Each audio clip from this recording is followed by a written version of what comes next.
নমস্কার বন্ধুরা, অমল দাস রিসাইটেশন চ্যানেলে জানাই সকলকে স্বাগত। আজকে আমরা পৌঁছেছিলাম কলকাতার খুব কাছে জোকাতে স্বামীনারায়ণ মন্দিরে। মন্দিরটি অত্যন্ত সুন্দর একটি মন্দির, আর প্রতিদিন এখানে এই মন্দির এবং স্বামীনারায়ণকে দর্শন করার জন্য প্রচুর ভক্তের সমাগম হয়।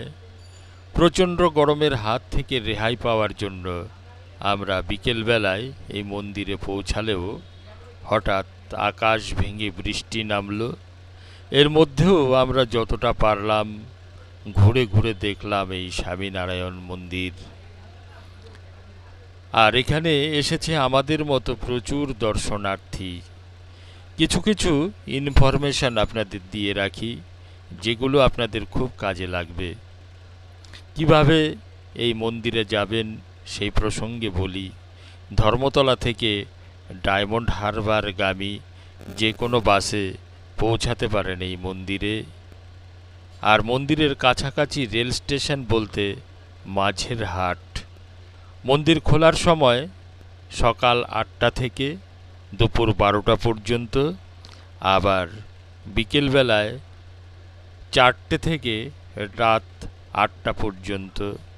এখানে প্রসাদ পাওয়ার ব্যবস্থা আছে এবং পুজো দেওয়ারও ব্যবস্থা আছে। আর এখানে গুজরাটি থালি পাওয়া যায় ক্যান্টিনে। আমরা এই বৃষ্টির জন্য খুব যে ঘুরে দেখতে পারলাম তা কিন্তু নয়, যতটা পারলাম এই মন্দির চত্বরটি ঘুরে দেখলাম, কিন্তু আমাদের আশ মিটল না। দেখুন, মন্দিরের লাইটগুলো ধীরে ধীরে জ্বলে গেছে। অত্যন্ত পরিষ্কার পরিচ্ছন্ন এই মন্দিরটি। আশা করি আপনাদের এই মন্দিরে এলে খুব ভালো লাগবে।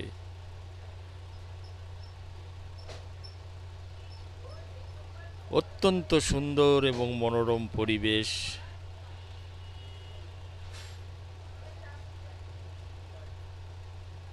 ঝিরঝির করে অনবরত বৃষ্টি পড়েই যাচ্ছে। আর এই বৃষ্টি স্নাত হয়ে আমরা ঘুরে ঘুরে দেখছি এই মন্দিরের চত্বরটি।